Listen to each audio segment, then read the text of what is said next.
Bonjour à tous, une nouvelle vidéo pour terminer le Grand 1 sur la Première Guerre mondiale de 1914 à 1918. Le Grand 1 qui porte sur les phases du conflit. Nous avons déjà abordé la guerre de mouvement de 1914 qui s'achève avec l'arrivée de l'hiver pour se transformer en une longue et imprévue guerre de tranchées. Et nous nous apprêtons à évoquer 1918 qui va être le moment de la reprise de la guerre de mouvement. Reprise de la guerre de mouvement, en effet, les Allemands sont conscients que 1918, c'est le moment, en particulier le printemps 1918, c'est le moment de leur dernière chance, c'est l'offensive de leur dernière chance, avec l'arrivée des Américains, euh, qui font que le temps va, à partir de là, jouer en faveur de l'entente. Donc ils savent que le seul moment, la seule occasion qu'ils ont encore de gagner, c'est d'attaquer au printemps 1918, avant que les Américains soient en état d'entrer véritablement en guerre. C'est en effet très long, ça suppose de mobiliser les troupes, de les préparer, de les armer, de les former, de leur faire traverser l'Atlantique, de les amener en France, de les amener sur le front, de les organiser, de préparer les offensives. Bon, tout ça va prendre des mois, on le sait. Les Allemands donc savent qu'ils ont une chance à saisir. Et ils ont une chance à saisir qui est vraiment la dernière, encore une fois, car le temps joue contre eux. Le temps joue contre eux, ils ont eu déjà des pertes extrêmement lourdes. On voit ici à droite une photo qui vous montre les dernières recrues en 1918 de l'armée allemande.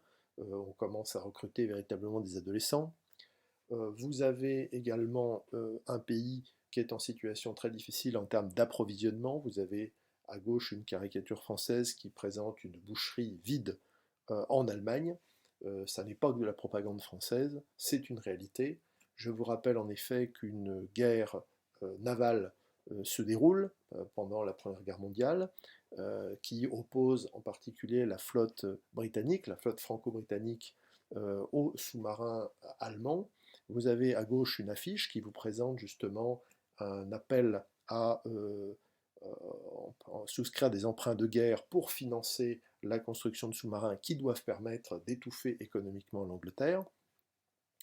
Et parallèlement à ça, eh bien, la Royal Navy exerce un blocus, maintient un blocus autour des empires centraux, ce que nous voyons dans la lettre qu'une Allemande adresse à son mari qui est prisonnier, donc déjà en 1916, fin 1916, et elle lui dit: Mon cher mari, je joins quelques lignes à ce paquet pour te dire comment nous allons ici. Tu ne peux t'en faire un tableau, si la guerre dure encore, nous périrons tous. On ne peut pas dire que le moral soit élevé. Tout est rationné, on donne une demi-livre de pain, 60 grammes de viande par jour et par tête, 60 grammes de beurre et un œuf, 200 grammes de sucre par semaine, 50 grammes de savon et une demi-livre de poudre de savon par mois, une livre de pommes de terre par jour, ce qui montre d'ailleurs qu'on voit que les gens mangent principalement des pommes de terre. Les gens se demandent où cela va aller, nos ennemis ne manquent de rien, surtout les Anglais qui veulent nous faire mourir de faim. Dans les grandes villes, la misère est la plus grande, car à la campagne, on trouve toujours des légumes qui se paient très cher en ville. Donc on voit qu'une véritable pénurie s'est établie en Allemagne.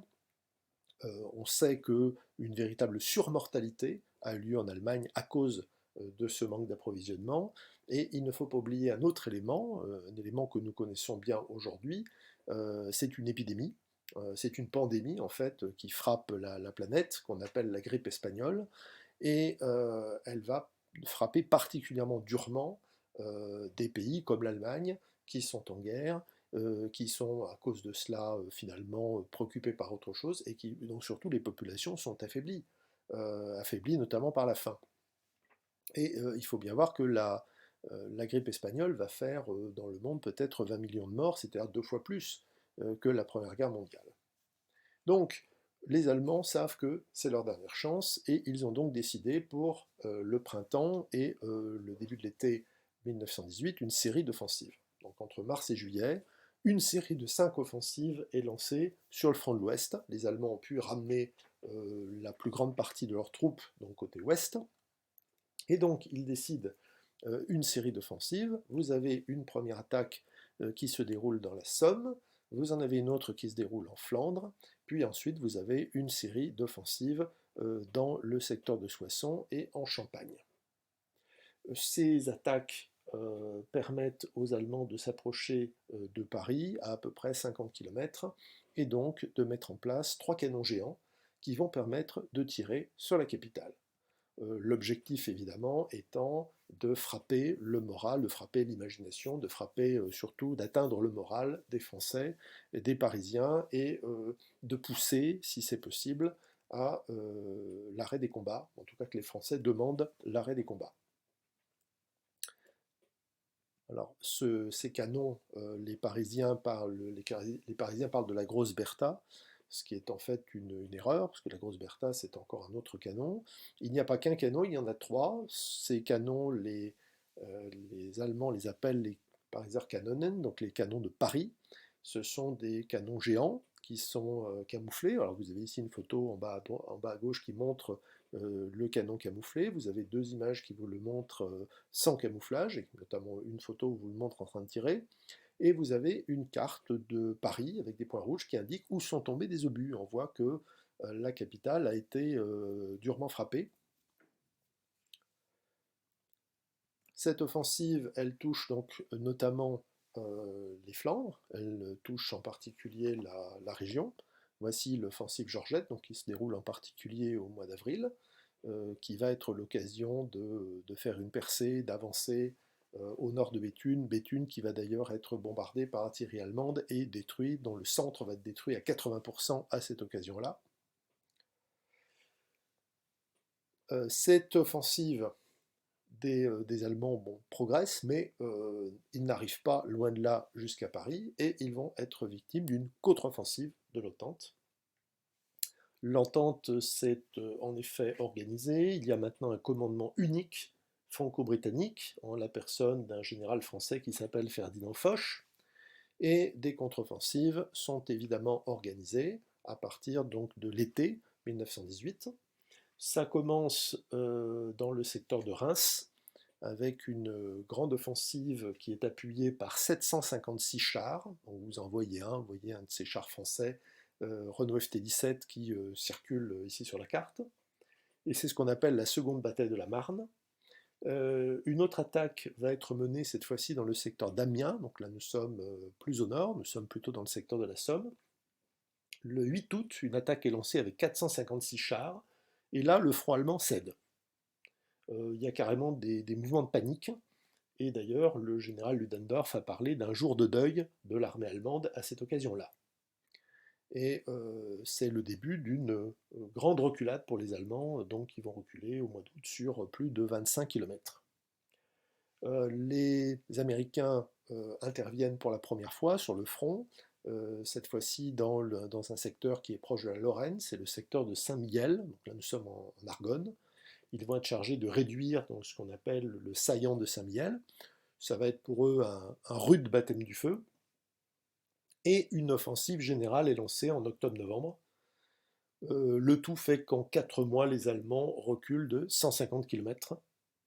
Et le rapport des forces s'est nettement inversé dans les pertes, on le voit très bien, puisque jusqu'ici les pertes de l'Entente étaient plus importantes que les pertes allemandes, et bien là, nous avons 350 000 hommes hors de combat du côté de l'Entente et 500 000 du côté des Allemands. Donc là, on voit bien le changement complet de situation.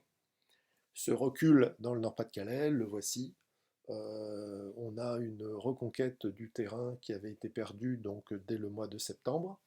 Un recul qui va être important, puisque notamment la ville de Lille, qui était occupée depuis 1914, est enfin libérée le 17 octobre.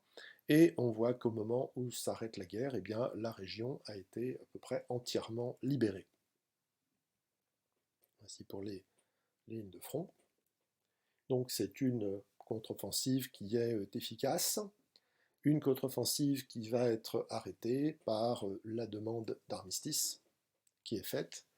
Alors là, il est important de signaler que le premier armistice qui est demandé ne l'est pas par les Allemands. Il est en fait, le premier en tout cas qui est signé ne l'est pas par les Allemands. Ça va se dérouler côté italien. En effet, sur le front italien, alors que l'Autriche-Hongrie connaît une situation de disette, hein, vous avez encore une fois là aussi un pays qui est victime du blocus franco-britannique. Par ailleurs, les Hongrois, donc dans l'ensemble d'Autriche-Hongrie, ont peur pour leur frontière à cause d'une offensive de l'entente dans les Balkans. Eh bien, les Italiens donc, parviennent à percer le front le 24 octobre 1918, donc à Vittorio Veneto, et ils vont pousser avec cette grande contre-offensive Vienne à demander l'armistice qui est signé le 3 novembre 1918. Quant à l'armistice que nous connaissons bien, eh bien, c'est un armistice qui est demandé par les Allemands, des Allemands qui sont confrontés à une révolution dans leur pays. L'empereur Guillaume II a abdiqué le 9 novembre. L'armistice est demandé par les Allemands, un armistice qui est finalement signé le 11 novembre 1918. 11 novembre 1918, en forêt de Compiègne, pour être exact, dans la clairière de Retonde. C'est là qu'a été stationné le wagon de chemin de fer qui sert de bureau de travail au général Foch. Et nous avons donc effectivement cette signature donc, qui est représentée ici dans ce tableau. Et on voit donc le général français Foch qui est debout face aux représentants allemands qui viennent d'arriver et qui s'apprêtent à signer. Cet armistice marque l'arrêt des combats qui peuvent reprendre, évidemment, tant que des traités de paix n'ont pas été signés, des traités de paix qui doivent commencer à être négociés à partir de là. Mais c'est évidemment toute une histoire dont nous parlerons dans le Grand 3. Le Grand 2, en effet, va être consacré à l'expérience de la guerre, l'expérience d'une guerre qui est une expérience complètement nouvelle. En effet, c'est une guerre mondiale, c'est une guerre totale, nous allons le voir, et une guerre surtout qui se gagne au front et qui se gagne aussi à l'arrière. Donc en fait, tout le pays est mobilisé par la guerre.